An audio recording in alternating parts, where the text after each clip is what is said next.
The views and opinions of the hosts and guests are their own and do not necessarily reflect the views of the management and staff of Guardian Radio.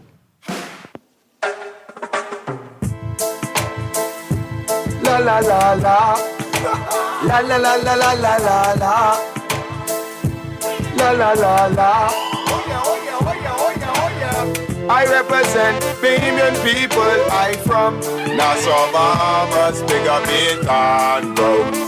Where I from Dayton, bro. Right between West and Augusta, where them two roads meet, they call it Wilkinson Street. Manners and respect was like a sign blank check. It seems the ones that coming after quick to disrespect. You see, this life in the ghetto never easy. So many hungry days break till it grieve me. Way I doing the best I can, trying to turn my dollar to 100 grand. I represent the ghetto people. I from Nassau, Bahamas, big up Dayton, bro. Where I from Dayton, bro. Don't take no back talk, no bribe or no joke. If you find fire, you're definitely find smoke. Dayton, bro. Where I from Dayton, bro. Dayton, I say up and running. Caliban say my show boy don't ever give in. Good night, Bahamas, and welcome to a special edition of Inside the Inner City that premieres every Friday at 6:30 to 8 p.m. on Guardian Radio 96.9 FM. I am your host, Valentino, a.k.a. Scoochie or Scrooge, MPJP. So many different names. Telephone numbers tonight, 323 6232 325 4316 325 4259. It's just a pleasure to be a host on this wonderful show called Inside the Inner City. I was given a great opportunity to talk about the inner city on Guardian Radio. And I'm sure by now who have been listening to me for many, many years, not only on Guardian Radio, but Gems Radio, ZNS News, Steve McKinney. Anywhere I go, I always talk about the conditions that our people face in the country. And I'm always trying to find solutions to the country's problem. But I also talk about the invisible stuff, like what is happening now in our country. I always talk about the invisible stuff, and anything you do in the dark will come out the light. Okay, so today's show, we're going to talk a little bit about last week. 72-year-old grandmother was sexually assaulted and raped. Prior week, we had a 12-year-old from Anatoral School who was also sexually molested and raped and murdered. And before we get into that, then we are going to talk about the comments made by the Prime Minister concerning the situation concerning the Royal Bahamas Police Force, the Royal Bahamas Defense Force. We'll also comment on the Minister of National Security, what he comment on, and then we just let the show flow from there. But boy, so many people couldn't wait for this Friday. They just wanted me to come on the radio because they said, man, you say these things and they are actually happening. So this is a real life show. I'm talking about real life. I'm talking about things that affect us in the country. But I bring it to the airwaves because a lot of people out there don't want to talk about the problems. But I be spot on. I be spot on. And I get right to the point of what the corruption and what the lack of poverty is doing to our country. Before we begin, I'd just like to give a shout out to my friend, good friend, Maestro, who is the creator of the song that you see playing on the airwaves, Dayton. He is also a part of this international weekend, Friday, Saturday, and Sunday, November 29th, 2004, home-based launch. It's on Ponciano Avenue and Market Street. I think you can give a $10 donation, could get you in. There are a lot of different artists along with my show that will be in attendance. So it's going to be a wonderful time at Home Base Lounge, Ponciana Avenue and Market Street, where we have a lot of Bahamian musicians who are very talented but showcase the event. Wow. Okay. Today's going to be a hot topic, so let me see where I can start from. Okay. All right.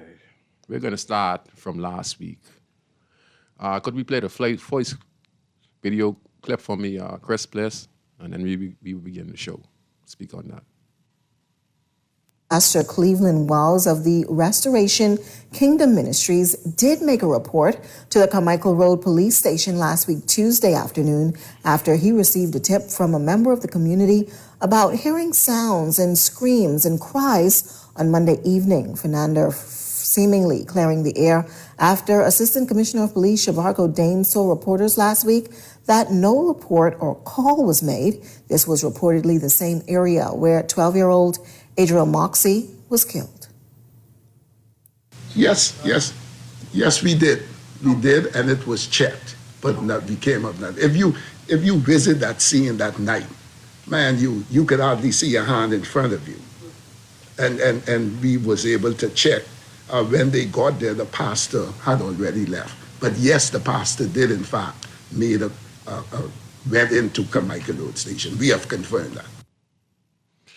Yeah, there were reports circling that a pastor called into the station concerns that he got from a neighbor, that they heard screams and shouting and someone asking for help. And an officer who on the video clip, you could hear him saying that, they did not receive none as yet, didn't receive no call. And so the commissioner, in response, they must check and see that the call was made to control room concerning the disturbance. And many people are questioning and saying that, if the police did respond in a timely fashion, maybe they could have saved the life of the young 12-year-old.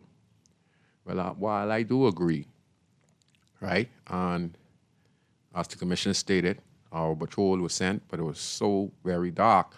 Now, I could also agree that if the police did respond in a timely manner, and that timely manner had to be in anywhere from 5 to 10 minutes, people, okay? Because people are saying, the police came a little later. What I want people to understand is that I feel that the minute that little girl left and turned to the shortcut, and she was screaming, I think it took about 5 to 10 minutes for the individual, the 32-year-old who was charged before the court, to sexually assault her, rape her, and then strangle her to death. I think we have to take that in consideration. I think that a timely response, within enough 5-10 minutes could have probably scared the culprit off, but I think by the time the damage is already done. And when the police did probably went, suspects probably saw the lights, and there's a lot of bush, and like the commissioner said, that you could have put your hand up in front of your eyes, and that you couldn't see nothing. So to me, I think that she was already dead within that 5 to 10 minute period, and that even if the police did respond as quickly as they could, I think it would have been too late, because that perpetrator already had his plans, and he took the life of that innocent 12-year-old. And it's very sad in our country. But I also stated last week that I would bet that the persons involved in the incidents had to be a repeated offender. And just like that, when I listened to the news, the suspect who was held in custody, he wasn't even being questioned because he was acting erratic. He also fighting police. And come to find out, he has a mental health issue and he has a green card. So he's in and out of prison, put back on the streets, and he's prying around that community that he probably reside in. anyone who we see vulnerable, like a youngster, old person. See, I know these persons. I know that persons who commit these offenses are persons who have done 15 to 20 years in prison. And if they're not properly rehabilitated, and like I said, 90% of inmates at the correctional center will eventually come out and go back in this community. And I said that we'd have more Marco Archer, we'd have more Cordell Stotts, like in Freeport, in the country that Friday. And that Friday night, we could play the next video clip list. I wish to again extend condolences to the family of 72-year-old Venetia Butler, who was killed during the early hours on Saturday, the 23rd of November, 2024. I also wish to inform that the autopsy has been completed and that the cause of death has been determined as asphyxia due to strangulation. I also wish to confirm that the victim was sexually assaulted and found with internal injuries. Again, we are actively investigating this matter and expect to have the suspect before the courts in the shortest possible time. And later on that night, I said it early on the show that Friday, and later on that night, Miss Butler, who just came from celebrating her sister's birthday, just had a wonderful time. She left to get dropped home, and her sister called her before she entered the door, I guess, and asked if she was all right. And she stated that she made it home safe because people are concerned about the crime issue in the country, and especially murder. And she said that was she okay. Upon entering her home, based on the police report, a culprit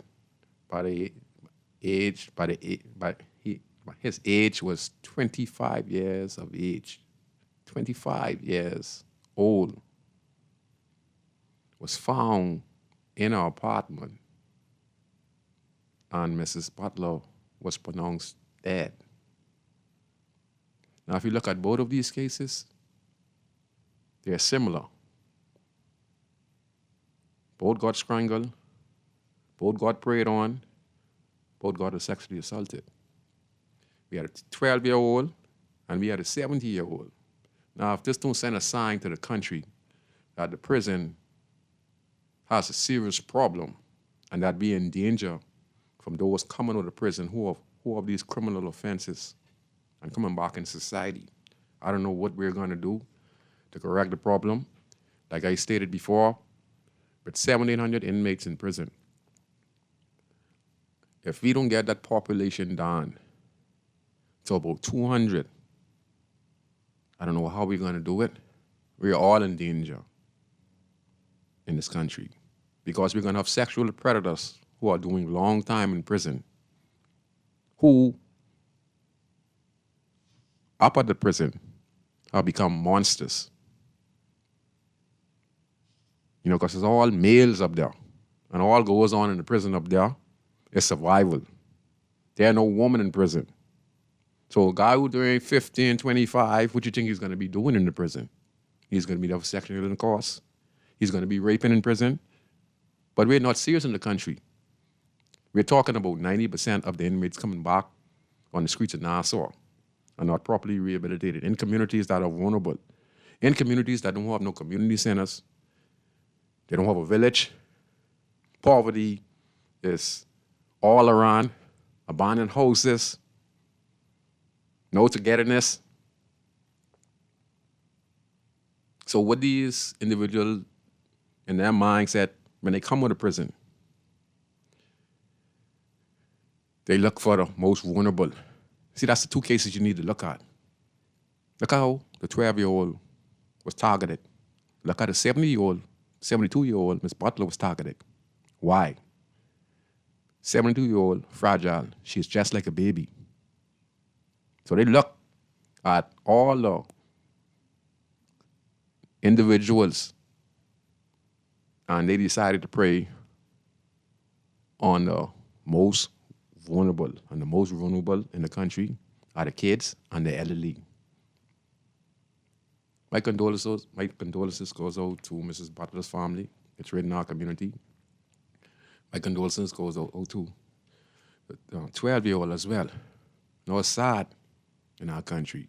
But the thing is, the one who is accused and charged before the court for the 12-year-old,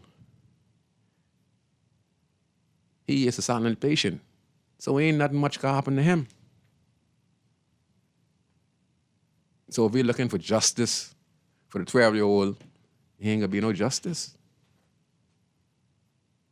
Then if we look at the young man who killed Miss Butler, who was 32 years of age, the commissioner was talking and with the footage, and you could see the 32-year-old, the 25-year-old was roaming that particular community all night. And then he saw Miss Butler coming home. And he went in the back of the building and he climbed through the window. It ain't look like it'd be no justice either, because they say he was on drugs and et cetera and et cetera. You know, it's just sad in our country. You know, sad in our country. And I said it last week because I see this happening on a yearly basis where guys come out of prison. I've been seeing this from when I was involved in gang activity in the streets. I've seen numerous guys with the same mentality. See, there are certain kind of criminals. You have some guys who would just sell drugs, but they ain't no gangsters. Then you have some guys who sell drugs and they like to be involved in violent crimes. Okay? Then you have some guys who are criminals, but they are not rapists, and they don't like rapists. Okay? So there are different categories. And these guys that I'm talking about, who you see do these two particular heinous crimes, they are monsters. Okay? They prey on the most vulnerable. And we have a lot of them at the Bahamas Correctional Facility. And they are going to come back. Who they are, I mean, we don't know who they are because it's so much. The new prison superintendent, John Clare, you know, I'm a part of the Ministry of National Security Advisory Board. I'm part of the David Allen team and Kiva Battle. And I go in and I get briefings and we give our input. And the superintendent, John Clare, I think he's doing a fantastic job. He tells you about the mental health prisoners that they have at the Bahamas Correctional. All right? He talks about it. And 90% are going to come out. So if you're saying, do the time and spend the time, people, that ain't working. We have to find a way to get ahead of the problem. Now, before I begin my second part of the show, I just want to add this in. What drives a 25-year-old to be on drugs at 25 years of age and in and out of prison and to do a heinous crime like that? What drives a 32-year-old, I don't know, for him to target a 12-year-old and assault, rape, and kill her by strangulation? Both of them got killed the same way. So it tells you that we have more like them in this country. And every 2-3 years, we're going to have incidents like this in the country because we're always going to be at risk as long as people get released from prison with that mental health issue. And the guys and the 32-year-old who they say was not even responding to police questioning. The commissioner said this young gentleman, the police couldn't even talk to him. The doctor, he went by silence, and the doctors couldn't do nothing with him. So the thing they're going to do is probably charge him and put him in silence, and then maybe later on, you know, he may get some time in prison. But by him having a green card or pink card, we call it. I mean, the pink card. Ain't that much we could do with him. So if we have people like this who coming out mentally ill out of the prison and coming back in society to wreak havoc on society on a yearly basis, we are in big trouble in this country. Big trouble, people. Because we get some animals out there. And we have sexual predators who come out of the prison. Sexual predators, see, these are different from drug dealers. They're different from guys who are shooting. These guys probably got taken advantage of at the prison. Okay? Got raped in the prison. And they're the lower class, means that they had no stripes, means that anyone could have taken advantage of them. So when they get the opportunity to be in charge or in control, they take their opportunity, and you can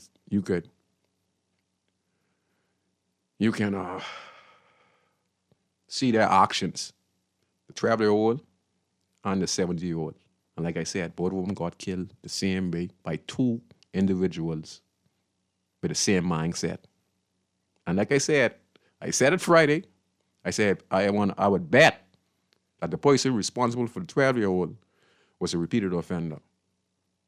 And come later on that night, 70-year-old Miss Butler got do the same way.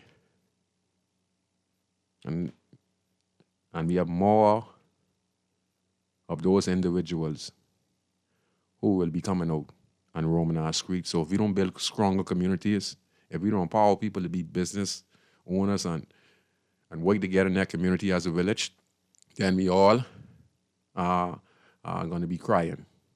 We all are going to be sorry for the 12-year-old. We all going to be sorry for the 70-year-old. We all going to be sorry for Marco Archer, the four guys in Freeport with Cordell Stewart. Next year or two, we'd have an incident like this again, and we'd be up in arms again. But you see, we're not going to win this. We can't win this because if the statistics showing you that 90% of inmates are going to come out, right, and they have not been properly rehabilitated, then we're going to have a reoccurrence of a Marco Archer and those four boys in Freeport, from different individuals.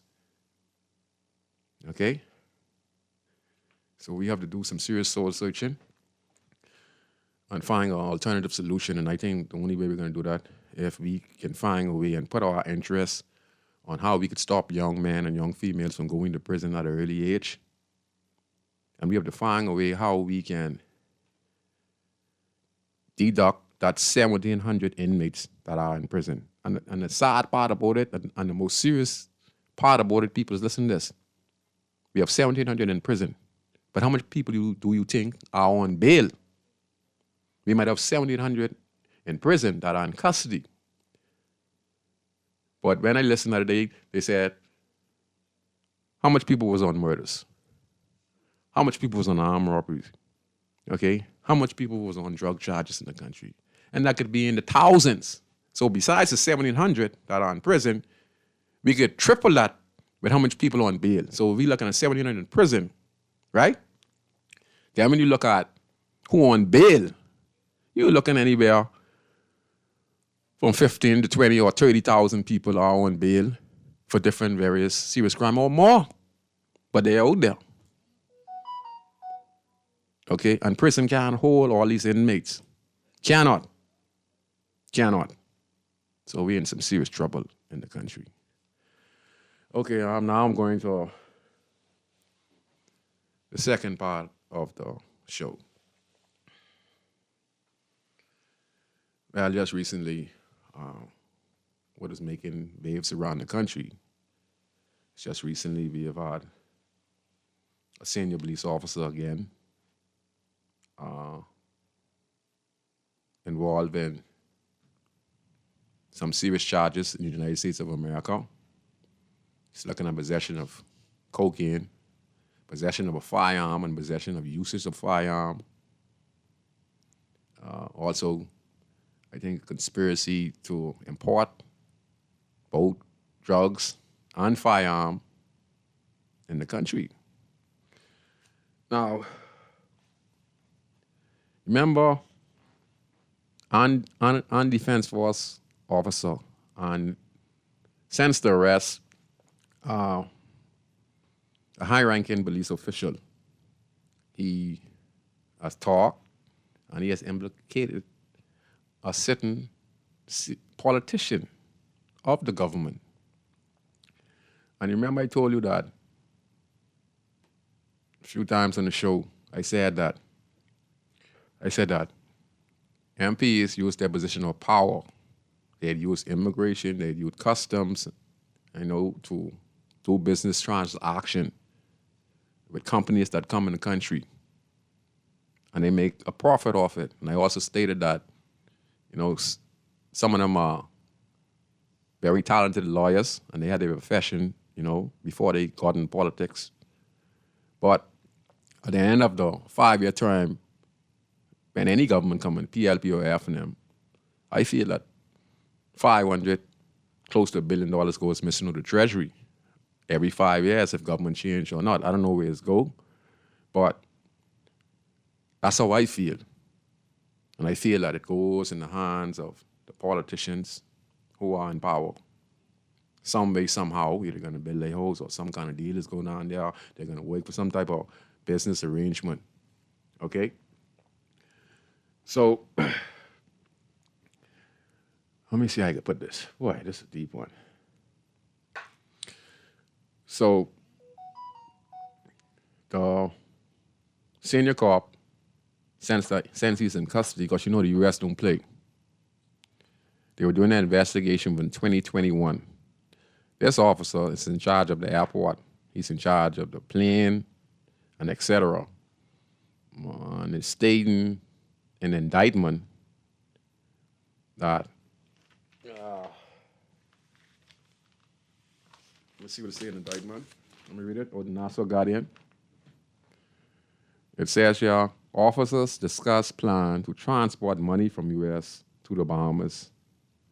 All right? The Bahamian police officers extensively discuss how they would use their position of power. Remember I said the position of power? Remember I said this last week and week before last, people? I used to be right on. All right? I don't know who the individual is, but I know as government, they use their position of power. All right? And it says here, their position of power to transport drug money from Florida into the into the Bahamas using Bahamian government or military aircraft. So that means they're using the Royal Bahamas Defense Force plane, or they're using the Royal Bahamas Police Force plane, or they're using the boats. And this is nothing new. Just a few weeks ago, I said it. I said that I could remember around the Commission of Inquiry where there was this chief lieutenant, what his name was? I can't remember his name. But anyway, Lambert Gibson, okay? And he was the Defense Force, one of the Defense Force senior officers, and he normally would be on patrol out there. Out to sea. And his name was called, and when they checked his account, he had so much money, he had so much houses and stuff like that, but working as a Defense Force officer, it's impossible for him to get those proceeds to build those houses and et cetera, et cetera, and et cetera. So after investigation was done, he was penalized, I think, if I'm correct. So we had people who were supposed to be protecting the Bahamian waters. We're talking about the Royal Bahamas Defense Force is involved in illegal activities. So you're asking how the guns get in the country. Now you're seeing how the guns get in the country. It get in the country from the people who are supposed to be protecting and serving you. And I've been saying it from day one. Now I can't tell you who the individual is because I know it's the Royal Bahamas Police Force. We can't say that one bad apple. There's many bad apples on the Royal Bahamas Police Force. Okay, and I'm going to comment more on it. Many bad apples on the Royal Bahamas Police Force. And they ain't learning. Their time is done. for doing illegal activities because it's affecting us. Those guns and stuff that they bring in on the Royal Bahamas Defense Force boat or the Royal Bahamas Police Force plane or the Royal Bahamas Defense Force plane, they use their position as members of the armed forces and the joint venture between the United States and other places in the world. They get free access into the ports. And they're working deals, alleged working deals with Colombians. And they're bringing guns in the country. So you're wondering why so much guns on the streets. Now you see how the guns get on the streets? I've been saying it. Now you see how the guns get on the streets? Port of entry. Look who the people are. And the sad part about it is when they bring these drugs and guns in the country, who do these guns and drugs? Where do they end up? In the hands of at-risk youths. So if you look at this, some of the murders in the country, they are responsible for. So the senior officer could be responsible for so much deaths in the country. Because he himself was dealing in illegal activity, accused of dealing in illegal activity. So when they bring these guns in the town and these drugs, they're going to disperse them. Camp Road, Fox Hill, Grandstand. And then when you see someone get killed in the nose, and etc., it's the police and the defense force. It's not every police. It's not every defense force officer. But basically, every police officer knows what goes on. But they can't stop it, because if you talk, you'd be missing too. Because it's a fraternity.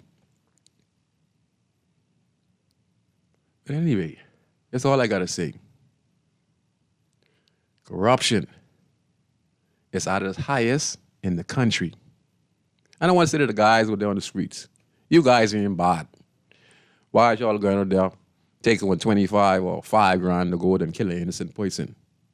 $5,000. You see what these guys going for. 2 million, 1.5. You guys need to hang it up with them guns and drugs out there and try to be like the chief superintendent or the defense force officer, because they looking for millions. So y'all ain't saying nothing. So stop taking them contracts out there and hurting innocent people. Try learning something off some of the senior officers in the Royal Bahamas Police Force. Okay? Because they can teach you a thing how it is to be bad. You know? They can teach you a thing. You guys play out, man. Y'all only taking hits for like $5,000, man. You see what these officers are dealing with? 2 million, 3 million, and But anyway, let me play the comment in response to let me play the video clip and see the response of the Prime Minister of the Commonwealth of the Bahamas, the Honorable Philip Brave Davis. Let there be no doubt the Bahamian people deserve accountability for every act of betrayal committed during this time. The tree will be shaken until every bad apple falls. To those who believe they can outsmart the systems of justice and intelligence, let this serve as a clear and stern warning. The days of operating in the shadows are over. You will be found and you will be held accountable.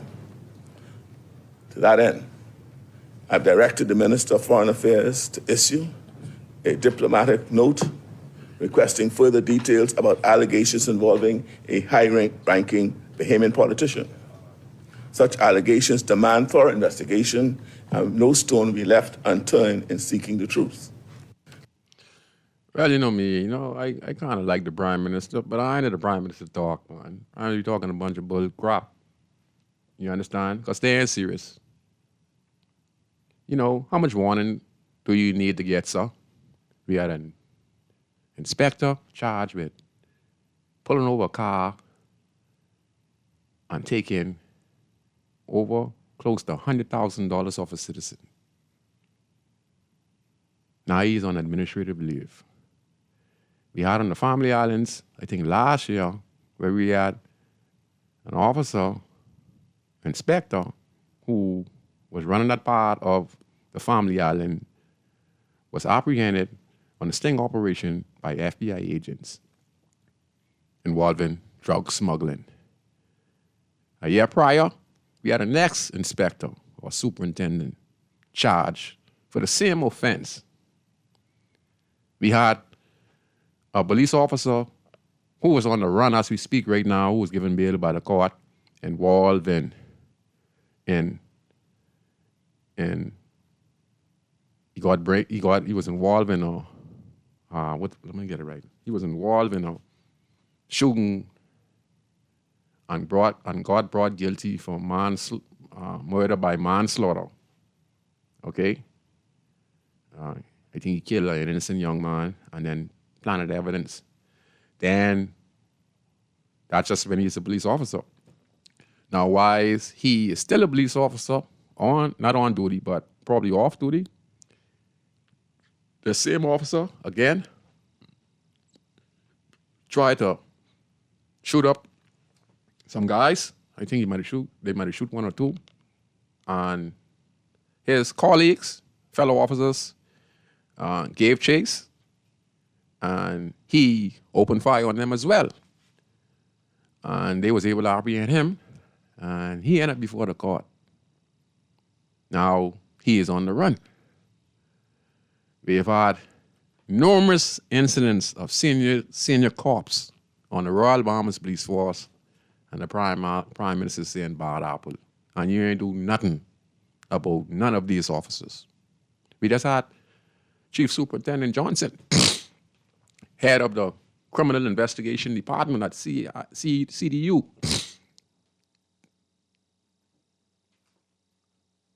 We haven't heard nothing from that incident, where he was accused of telephone conversation with guys who robbed the bank. All right? I mean, man, I know. It's crazy. Now, all of a sudden now, the Prime Minister said that you're working in the shadows. Remember I told you all invisible Bahamian people? Remember I told you about invisible? Now you're in the Prime Minister in the shadows. You know how long this stuff is being going on in our country. You know how long some of these senior cops is involved in illegal activity in this country and just got away with it because of their position of power. And you know who hide them? The Royal Bahamas Police Force and the politicians hide them. Some knowingly and unknowingly. So you're trying to tell me that the force is responsible for many deaths in this country because the guns that they bring in the country illegally goes in the hands of at-risk youths who was deprived of an opportunity to have a good life because the powers to be didn't give them the opportunity and educate them properly and empower them properly. So now, with these guns, you could take out of rivalry, and there's a black on black. And look who's responsible. Bahamians on Bahamians. All of these cases that involve high-ranking senior officers and the Prime Minister come on the news and you know, Mr. Davis, all you all fail the Bahamian people. You might be governing good in some arena, but there's many arenas, sir. You're not qualified for the job, honestly speaking. Because, like I said, how many senior officers are being charged for serious offenses? Now, I'm not seeing no one from the Royal Bahamas Police Force come on and say, we had an officer charged with robbery. We had an officer who shoot at police on the run. We have a ASP Johnson who's in charge of the Criminal Investigation Department. You know, is alleged to be involved in a conspiracy to what you call it? Use his position of power to get funds from the guys who are responsible for robbing the airport. And he's supposed to be protecting and serving and protecting the Bahamian people. But he is working with the guys on the streets. And then when you listen, these guys are dead. Then when you look at the airport, with the same officer now charged in the United States of America, he is not coming back. You could forget about it. He done talk. And when I listen, they're saying anywhere they go into the New York district, they go into the New York court, and I think they're going to New York court, and the penalty they're looking at is 25, 10 years, 25, and then life imprisonment. So he get catch red on it. So he's squealing. So he looking to spend 10 years. So he ain't coming back no time soon. So this is going deep. There's going to be indictment for many people in this country because a lot of Royal Bahamas Defense Force officers also got to be indicted because they was part of the operation too. This goes deep. It ain't just these individuals.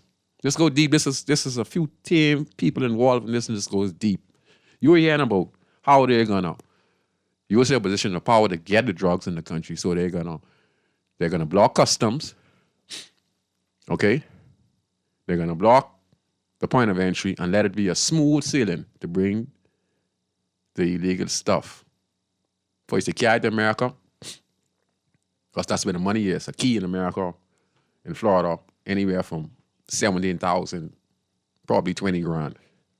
And if it hit America, you could get anywhere from 30.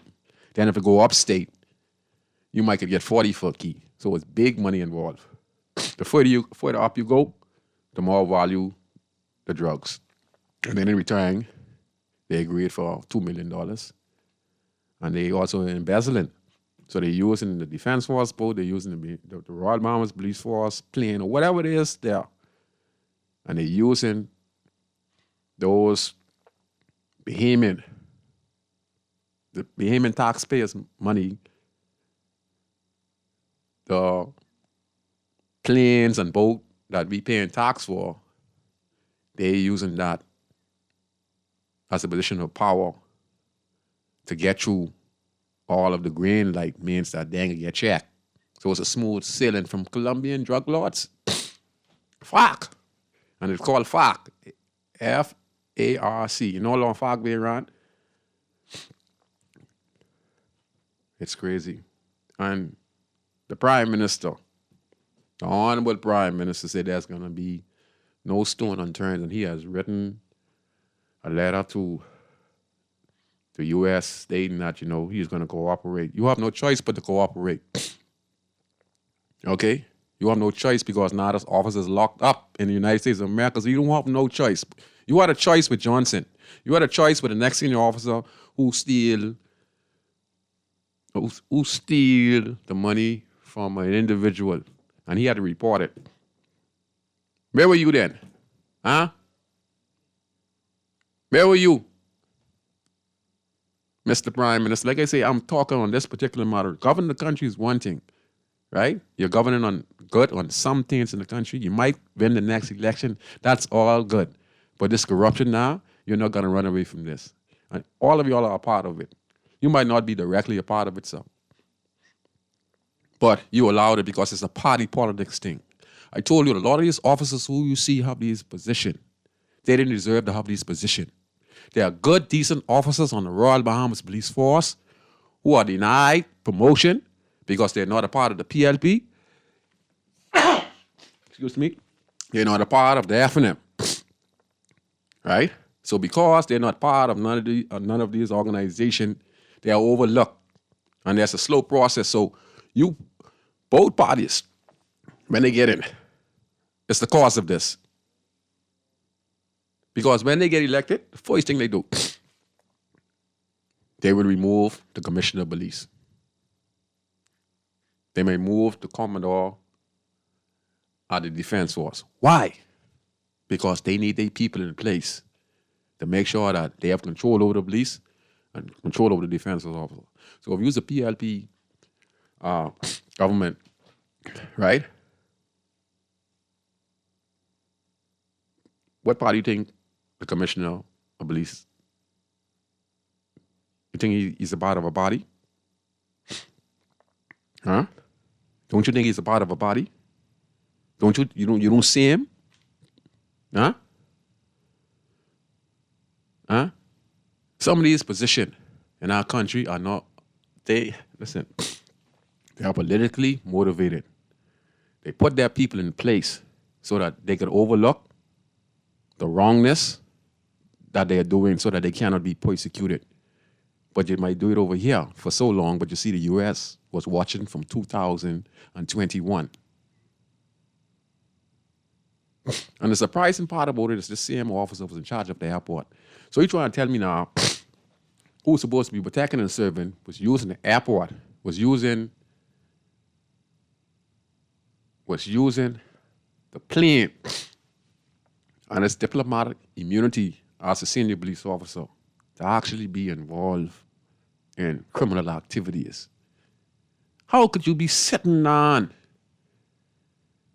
in police headquarters and you yourself now is being accused of drugs and firearm, but yet still y'all don't get a young guy over 4 years for a firearm that he didn't go to the U.S. He didn't go on the plane to the U.S. and bring the gun back from the U.S. The gun's getting in the country from all type of entry points. And this shows you this is one of the main reasons guns come in the country. And I always wonder why the guns ain't getting bust in abundance. But we have most 90% of 95% of the murders committed in the country are done by firearm. It's because people in high places are involved in illegal activity and they use their position of power as a way to get it done. It's crazy, people. It's crazy out here. It's dangerous. And then when you look at the airport situation, and I was reading the paper, I didn't want to let it call their name too much, and then there was this young man who was killed by the airport. Ferguson guy.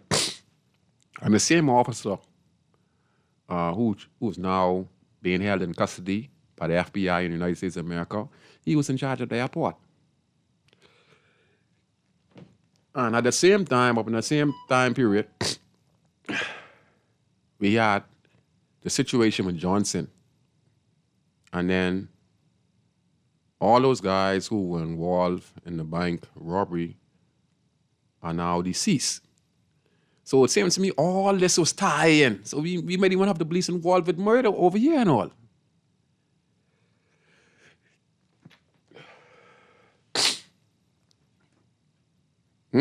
Y'all listening?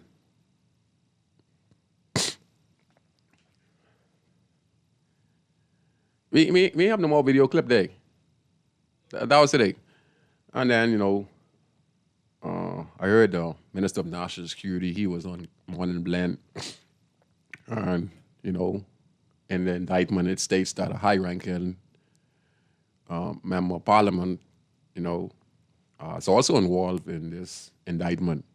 And I guess the Honorable Minister of National Security, Vian Monroe, he wanna it more looking like his way because he was missing the Parliament, I think, Wednesday, and this incident happened like Thursday. So people assume it was him.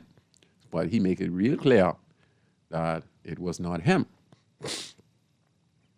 And the people are asking for his resignation because these incidents happen under his watch. Now, I don't know what kind of Minister of National Security you is, but y'all have plenty of information on guys on the streets. You're trying to tell me in the law enforcement agency that you are in charge of, you don't know of corrupt officers doing international crimes. And you say it's up to the Prime Minister to remove you from your position. I would have stepped down because, like I say, we all be humans. But I'm not the Minister of National Security. I'm not the Commissioner of Police. These things happen under you guys. You guys watch.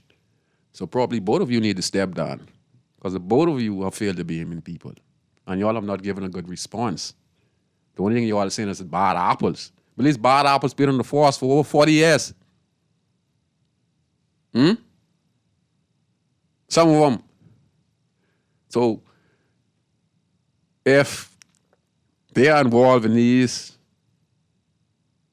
crimes, how long do you think they have been doing it? And how many lives have they destroyed by using their position of power? This guy was running the airport. He in charge of the aviation department of the Royal Bahamas Police Force, and he working with the Defense Force officer, and two of them squealing now. Because I tell you, they finish. The U.S. don't go after you unless they have all the evidence. So when the ASP, got locked up in Florida, when he sit down at the table, the investigators tell him, we get you. We don't need you to tell us nothing. We get you. We get the phone recording. We get you with the money. We get you with the drugs. We don't need nothing from you. Now, what you can do, if we don't want to make it easy on yourself and let's give you a plea bargain, give us some of your connections because we know it ain't just you. And the guy, he spoke. He said, I am P. He said that, make it easier for the protection, come in and go in. So how long that been going on? Remember I told you about Lemon Gibson. That was way back in the 80s and 90s when we had the Commission of Inquiry. So nothing has changed. So if you look at all the guns and most of the crimes happening in the country, you could say it's on the Defense Force. And you could say because of the Royal Bahamas Defense Force, and you could say because of the Royal Bahamas Police Force. They're responsible. You wonder why all these guns coming in the country? So the Prime Minister's word, to me, don't mean nothing. I think the Prime Minister is a decent man. I think that now that this international incident happened, he wants to say no stone unturned. But sir, you already failed to be many people.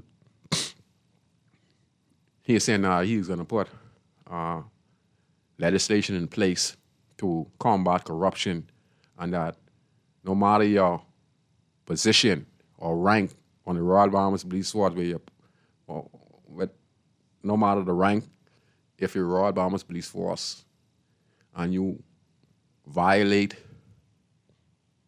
the integrity of the Royal Bahamas Police Force, that they have an independent body to investigate you, along with the inspectorate body of the Royal Bahamas Police Force. That's a no-no because we don't trust that as well. He's talking about private partners who would go and probably investigate. I've always said this. You need an organization of people that are not a part of the PLP, not a part of the FNM. Just people we pick out society. And even if they are part of the PLP or part of the FNM, they put that aside. And they are patriots for the country. And their job is to review cases, review intelligence of any corrupt police officers, any corrupt politicians. They present it. They collect all the evidence. They present it and put these people before the court, just like how you put me before the court. You know how much time I mean before the court? If I do something illegal and I get catch, I have to go to court and defend myself. So why is it so different? You catch a young guy on the road, you catch him with a handgun. He getting 4 years. But we have people who bringing in tons of cocaine and assortment of firearms in the country. Who's supposed to be protecting and serving you? And then these guns enter the Bahamas. Because when these drugs reach, these guys them who bring the drugs in, who these officers or the organization who they connected to, they need guns to protect their drugs. So that's why they bring in the guns from Florida and bring them to the Bahamas. And then they put them in the hands of guys who selling drugs for them. Then if someone wants to kill somebody, well, the guns are there. So now the persons get access to guns, and the access to guns coming from people in high up. Even in the office of the prime minister, we had 1 or 2 persons in the office of the prime minister charged with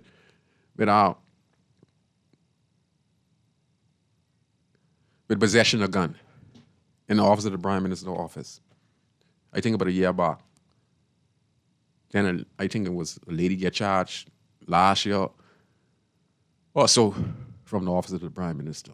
2 people, I think, got charged from the office of the prime minister involved with illegal guns in the country. Why is that? Because the party. See, when people get in this party thing, or like the prime minister, it's a PLP, right? And I know the commissioner, I know this one, I know this one, I know this one. So you get a lot of things in your favor.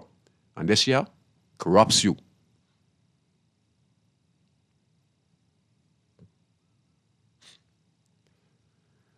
Boy, I know what we could do. I don't know what we're going to do. I mean, the officers discussing plan to transport money from the U.S. and then in exchange they get firearms and $2 million. Jesus Lord. You see how corrupt we is as a country? You know, most people listen to me, and they don't like the way how I talk about these things. I talk about these things because I know these things been happening in the country. Just like I said Friday.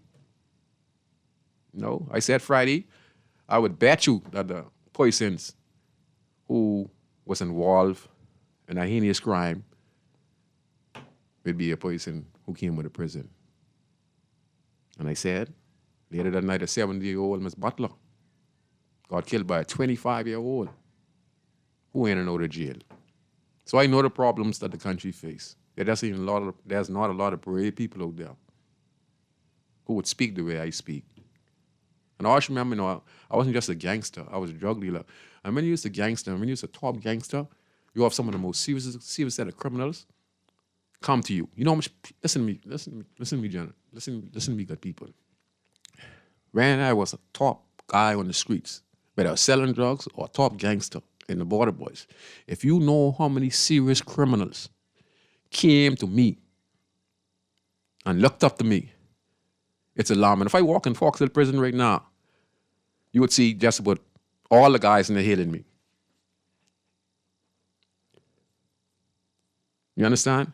So when I'm talking to you, I'm talking to you from experience. Our country is corrupt, and it's about time that these things happen. You know, I'm sorry for the ASP, you know, because we all be humans. But like I said, you know, boy, it's crazy. It's crazy, you know. And then I listened to the commissioner. You know, he's talking. Mr. Commissioner, this happened in your what, sir? You trying to tell me you ain't know none of this? It takes the U.S. to come and set them up in America. Huh? You talking about trust? Listen, don't get me wrong now. The police is still a great organization. Because in these 2 incidents where we see the 12-year-old girl got killed, they did their investigation. They got the culprit. With the 70-year-old Miss Butler, they did their investigation. They get the culprits. Right? But what I'm saying overall, we need the police. But the corruption and no penalty is killing us because, like I said, when the PLP get in, they want to put in their commissioner of police. All right? If you was the F&M commissioner, you go on in 2 years in that administration, just like the governor general. Because we are the party and we want our people in place, so we have full control. And that's why a lot of people get away with corruption, because they're in this party, they know the prime minister, they know the commissioner, so they use that.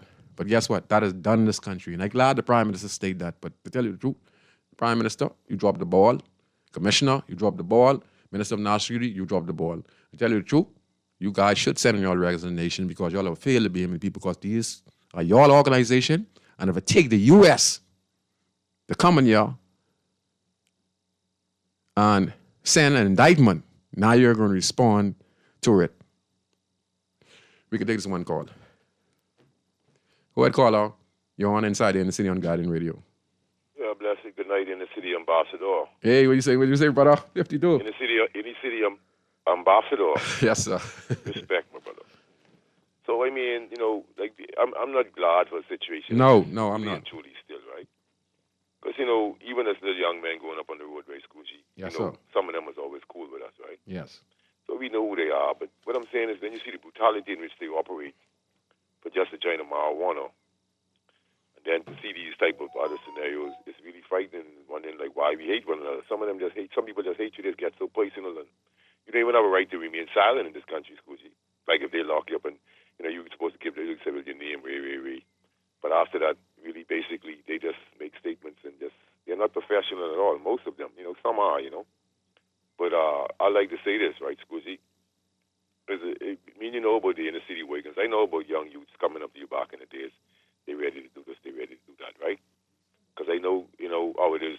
Some of them will, understand. You just got to be yourself and be glad, be past you them dumb stage. You see what I'm saying? So as we look at these type scenarios in the country, then this should not be surprising for people like you. Remember the Alvarez escape from the prison? Yeah. You remember the Alvarez escape from the prison? Mm-hmm. Yeah. All right. Well, the guy that was the CID guy that was involved in that, he had a boat park around me where my parents used to live, and he had locked me up with some problem I had with somebody in them days. And, there was a conspiracy, and and there was a lot of, it was a lot of mudslinging during the political era, too. So a lot of things come out, the granny statements and all of that. I don't know if you're old enough to remember them. These things in collaboration or whatever, these are not new, Squishy, but mechanisms must be put in place to safeguard me and you. Yes. Because what you say is quite frightening, and so then we can ponder and wonder why certain cases are always unsolved. And then we ask the question, who's involved? Yes. We can go and say, Clark. We can go and say Choo-Choo. But all they do is just transfer one another, You see what I'm saying? Yes, sir. The police force has adopted attitude of transferring people just here and there. And so the problem remains the same. You understand what I'm saying? Yes, sir. So they still have, so I mean, the Beeman people, we cannot speak out, and we have to look out. And so, I mean, I sorry for the guys who are in there who know they real, but so many chain of commands in high position mixed up in so much dubious scenarios. I just would even hate to comment on it because, I mean, the writing was on the wall from a long time ago. Yes. We saw the situation on National Geographic, right? To catch a smuggler. Mm-hmm. And that should have concerned them from then. And how many? And then we saw the situation with the case that when they denied that the guy is the officer. And remember they called you a couple of weeks ago why they call it the something case? Uh-huh. The Morris. What's the guy name with the crocodile situation? You mean an inspector? Yeah, when the case was just in the newspaper the other day when they say he pulled the gun on the guy and when the Coast Guard helicopter swooped in and say he set him up and wait. But they didn't put it as police officer. They put it by his surname. So I was saying that was an obfuscation right there. Right. See what I'm saying? So these things been going on and on and on. So this is really some serious gaslighting. And I wonder why the Prime Minister comment now when we had inspectors after inspectors, ASP after ASP involved in serious crimes, but yet still, hey, go ahead. Pardon me, brother. I'll say this, right? With all of the movements and all of the information circulating on social media, it leaves room for doubt and speculation. That's all I'm saying. I'm trying to be as professional as possible. You know what I mean? But you and I know if you was in the bar room, we would have been saying real things. But what I'm saying is, because we've seen these things, and so what I really wanted to touch on, and I forgot this, was I want you to straighten this out. I called a few times and I talked about the scenario of police officers overstepping civil rights or civil. We don't have no liberties, whereby they pull up on the scene, whatever it be, a homicide, a suicide, whatever, I don't know, God on our side. And they tell the emergency staff to refrain from helping people who in medical attention. You've never seen it before. Yeah. I've seen that. Personally, I've seen it. And, a few times. And so, I watched the car arrest on the young man. I mean, he was doing, the police had shot the driver, so the car, he tried to jump out the car, and the car reversed. And he ended up underneath, between the cesspit and the car, and underneath the car, and breathing, just grasping all of this. And nobody, that was it. If you see in other situations where people are allowed to plead out, and they will say, just let him. I mean, how can that be? So we will hope something like that will be in the oversight and reform. What you have to say about that? I mean, people are scared to speak up, but this is what goes on. You come to reform? This is reform as to who gave them the right to do that, to tell the emergency personnel they can move the person because life is important, and then that could help them in their investigation. You see what I'm saying? Yeah. But you understand that gives too much power when I could give a scenario and paint a scenario in which I actually want the suspect to die. Yeah, I could give you. That's what I'm saying. I give you a prime example. I mean, why should I have to say these things? I'm not the only person with a little pea brain between my ears. We see it in the movies as well. My friend James Charles, who was one of the leaders of Border Boys, he got shot through Honeycomb Street, and he ended up running through Flint Street. Comfort Street, and he was on the ground, and some officers was there. That's in the bottom. Right. Yeah. And he was on the ground, and, he wanted water. So when the police officers came, they said, man, that's Chucky. You know what they said? Hey, they tell ambulance, hey, I'll take you all time. And if it wasn't for us, Chucky wouldn't have been living today. Because you talking about little red Chucky with to the corner by the laundromat in the corner. No, James Charles, round by us. Chucky. Well, there's two Chucky in. Yes, couple. I know the next one too, but I'm talking the one from Border when he got shot. And he was on the ground, and we said, hey, officer, what you do? Don't let this guy stay up, man. Come take this guy in an ambulance. If it wasn't for us, he would have died. You understand what I'm saying? Because they say, we listen to the officer, man, that's Chucky. He's a menace to society. Yeah, but hey, brother, we looking for you to really, get into these, and just keep this up, just to paint a real picture. Send a shout out to your boy Melis, man. I like what he's saying with the crawfish season and works he's putting out still. Paul Melis? Still, yeah, man. Paul Respect, Melis. though. Yes. That's up, brother. Yeah, man. Yeah, Paul Melis doing a fantastic job.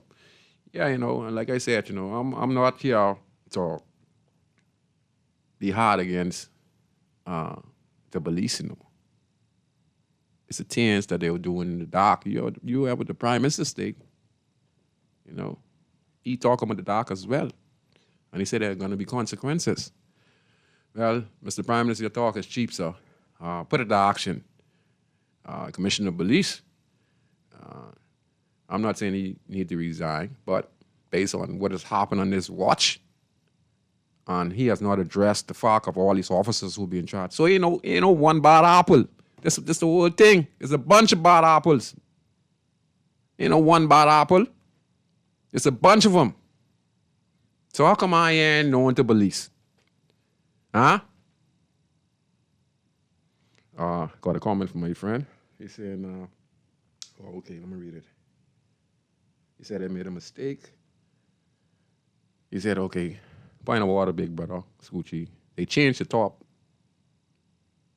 or chief man title at the prison to commissioner of correction. So Mr. Don Clare is commissioner of correction instead of superintendent. You're right, you're correct. I be so, so passionate, So thank you very much. Yeah. 52 is talking this now. And we're in serious trouble. That's all I can say. See, I know these things. Remember I tell you I was a drug dealer. I was selling drugs for 15 years. When I got into gangsterism, I went into drug dealing. All right? I used to sell crack cocaine and marijuana. Listen to me. And what I learned, all right, and what I saw with my eyes, and the information come to me from so much different guys who are top guys. So we have discussion, we see things. I don't want to expose all of it, but I'm glad it came out the light. These things coming in the light, and that's how I could talk about it now. Because I had to be very careful on how I say certain things, you understand? I wanted it to come out. Remember I always told you, I don't know who defense force officer, I don't know who police officer. All I know is police officers and defense force officers, okay? I was smuggling guns. And I said they do it when they go to sea, on their patrol, and when they pull over a U.S. boat, or they pull over a Haitian sloop, and if 3 or 4 of them on that boat, they're the judge, jury, and the executioner. They can decide if they're going to let somebody go or not. They could say, all right, let me give you a prime. Let me just say this.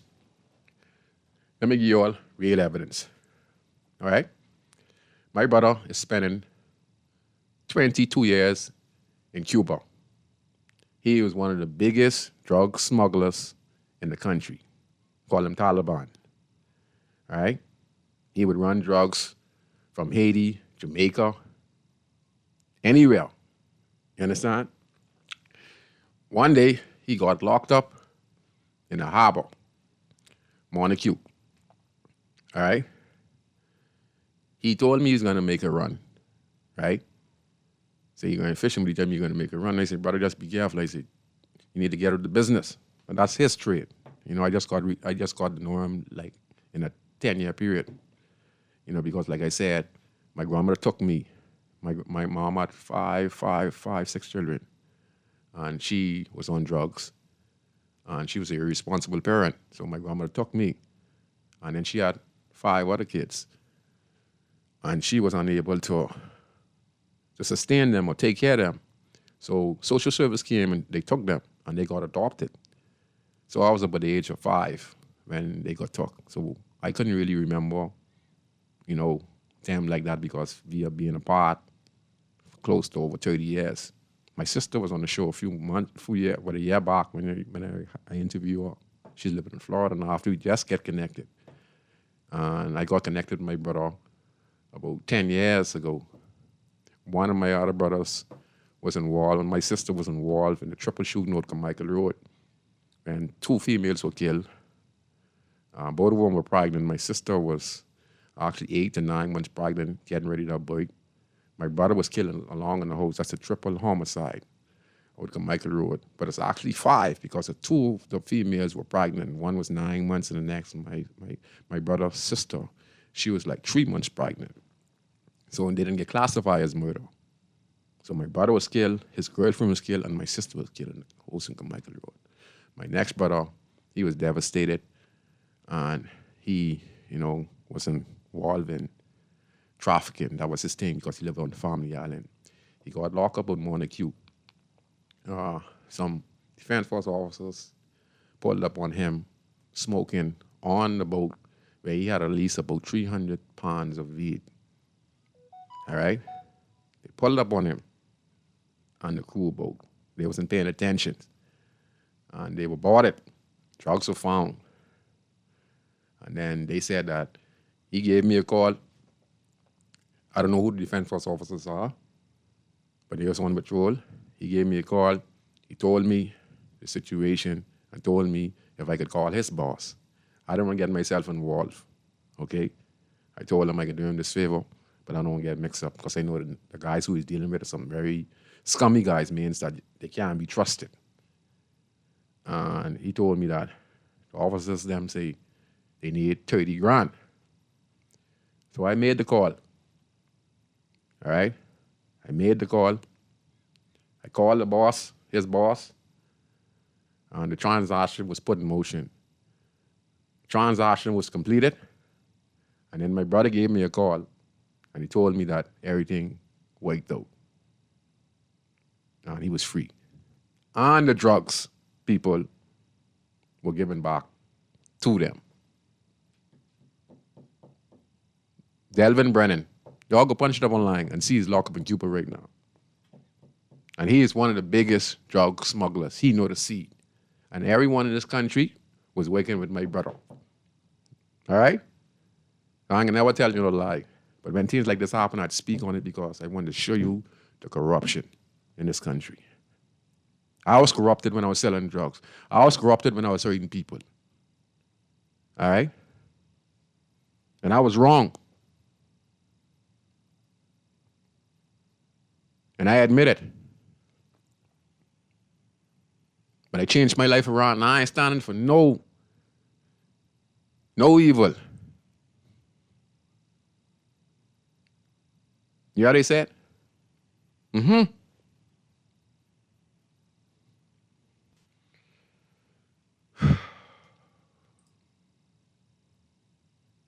So my people, I don't know what the Prime Minister is going to do. I don't know what the Commissioner is going to do because their words don't mean nothing. Honestly, to tell you the truth, their words don't mean nothing because they could have do something about it from a long time. And for me, to the Minister of National Security, this is nothing personal, sir. But you have failed to bring people miserably. Miserably. You have failed to address the officers who were charged with serious offenses in the country because they have a position of power. And you hear the Prime Minister stating that your position no longer is going to protect you. So it has been going on, right? Didn't he admit it? And I've been saying it for a long, long time. But the Prime Minister just admitted. And he admitted. Listen again. Play it one more time from a place. The thing with the Prime Minister. Okay, if you could. Just listen. It's been happening over and over. If you was a superintendent, you know what the superintendent is? What the ASP is.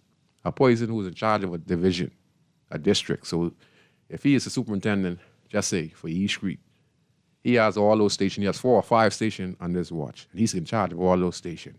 And anything that goes on, drug busts or murders, he is called immediately from the officers that he's in charge of. It's the same thing that went on at the airport. So no one's going to question a senior cop. So if you're a rookie cop and you see something wrong, you go try and talk about boss that wrong and all this. But you'd end up in a pine box. You got to keep your mouth closed. You ain't see nothing and go along with the program. Huh? Yeah, they fail. But don't wait, Chris, if you can't find it. Huh? You got it? Just listen to this one more time with the Prime Minister's sake. There be no doubt that Bahamian people deserve accountability for every act of betrayal committed during this time. The tree will be shaken until every bad apple falls. To those who believe they can outsmart the systems of justice and intelligence, let this serve as a clear and stern warning. The days of operating in the shadows are over. You will be found and you will be held accountable. To that end, I've directed the Minister of Foreign Affairs to issue a diplomatic note requesting further details about allegations involving a high-ranking Bahamian politician. Such allegations demand thorough investigation and no stone be left unturned in seeking the truth. Let there be no doubt. The shadows. What do you think you're talking about the shadows? Remember I always tell you the invisible stuff? Remember I always tell you about the invisible stuff? That's what I'm talking about, the shadows. So when he's saying the shadows, he's saying that, you guys, senior officers and y'all using your position to shadow y'all illegal activities. That's a random thing on the Royal Bahamas Police Force. And the reason why the Royal Bahamas Police Force is in the mess that it is in today is because of political interference. I always say this to you guys. Each party put their top cop in that position. Some don't even warrant to be commissioner of police. There are other officers on the force who deserve to be commissioner of police, and probably they'd be the right person for the job because they're not corrupted. But when you get appointed, right? All right, watch this. Let me give you a prime example I'm talking about.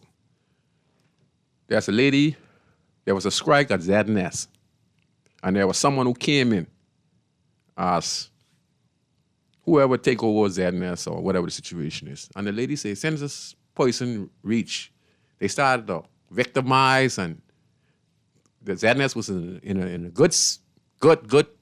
good place. So as this person who got appointed, probably by the PLP, they come there and disrupt everything. Everything they disrupt. And the woman said on national TV, she said that the individual said that get with the winning team. That means get with the PLP. You understand? And he's victimizing and treating people bad at ZNS. He or she. It's on the nose, right? And she said that, he messed the moral up at ZNS. And that's what we're doing right today. Some of these people, there are a lot of good police officers out there who have integrity, but they will be denied promotion because they're not a part of these political parties. We're going to take this last call. Go ahead, you're on Inside in the City. Scrooge, bro. Good night, sir. How's everything, my brother? Everything all right, sir. I love the conversation that you're having right now.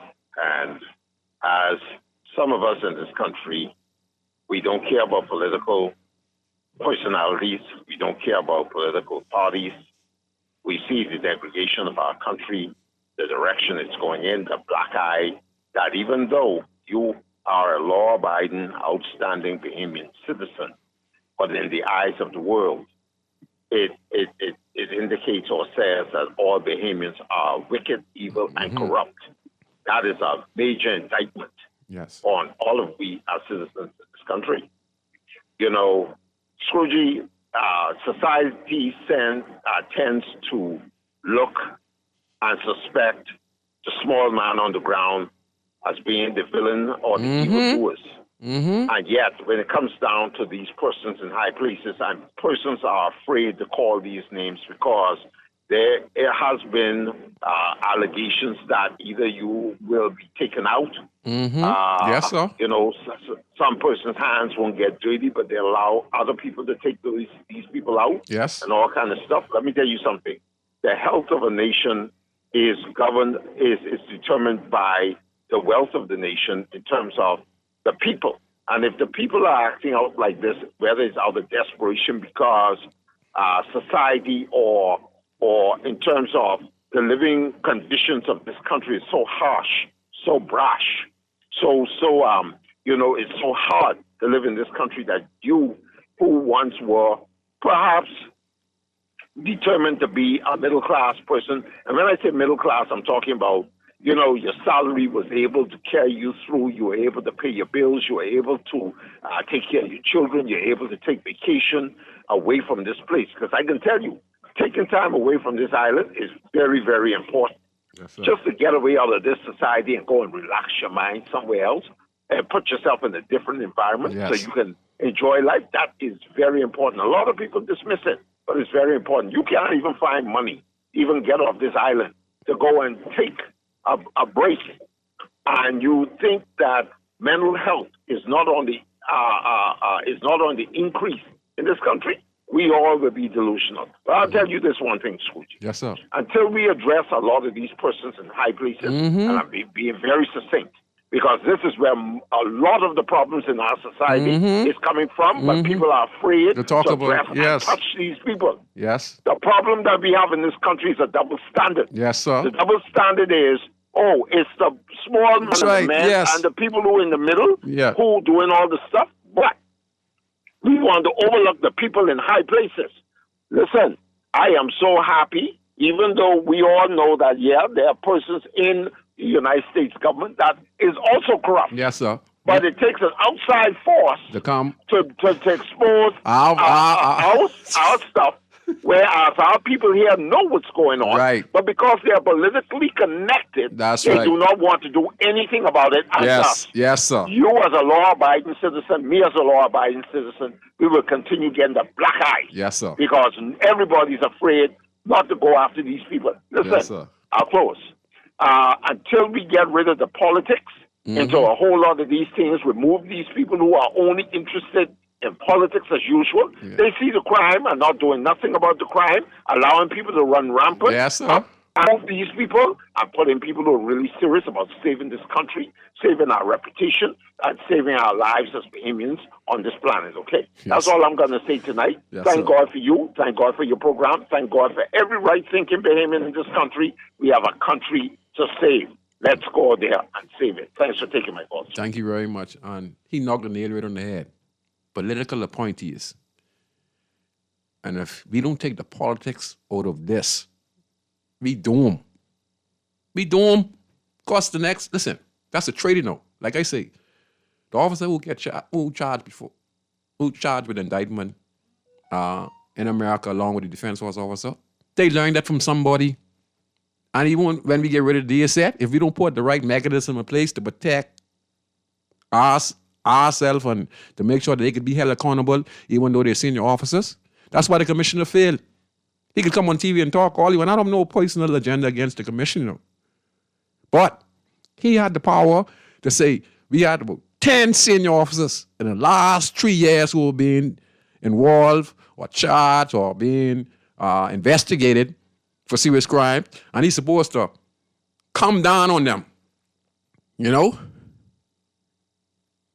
He's supposed to come down on them. Now all of a sudden, we hearing the little ruckus. But this is a part of your organization, these officers who you give the position to. Party members. And I said we all be humans, but I'm saying the party is killing it. The party, we all supposed to be humans, but the party is separating us. Like the caller said, they would allow corruption to go on, and they know that crimes are being committed. But because we all are party friendly environment, we turn out a cheek and we destroying the country. The Prime Minister stating that, we want private partners, we want international lab, no stone to be unturned, and et cetera, and et cetera. Well, we want to see that. We want to see that. We don't want to hear no talks no more. Because, like I said, you all was pointing the finger at us on the streets. But when you look, the guys on the streets ain't bringing in those big loads like that, $2 million. And so if think about this, if they're getting paid $2 million, how much think the shipment was worth? So if they're gonna give you $2 million, you know how much drugs that is? That just, man, listen, that's plenty. To give you $2 million just to make sure it go through. Man, they must be probably looking at one 50 million or $100 million load. It could be a $200 million load. It could be a $500 million load of drugs. You know how much money that it is? Huh? Boy, listen. That's all I can say. Mr. Prime Minister, Mr. Minister of National Security, Commissioner of Police, all y'all dropped the ball. You're supposed to target those officers, their friends, investigate them. But we can't even trust what we just call it now, the internal affairs of the Royal Bahamas Police Force. Because you're trying to tell me we get all this equipment, all this technology, and the internal affairs don't have the information, but who in America was able to gather all this evidence and put this thing in play from 2021. And the Bahamas government didn't know nothing about it. The Bahamas government didn't suspect officers.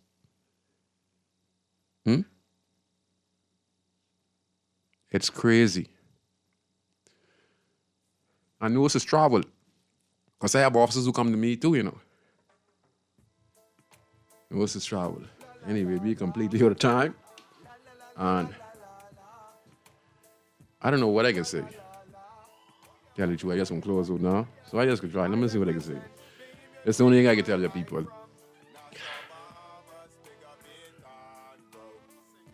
Speak out. You see what's going on now? You can have a party, all right?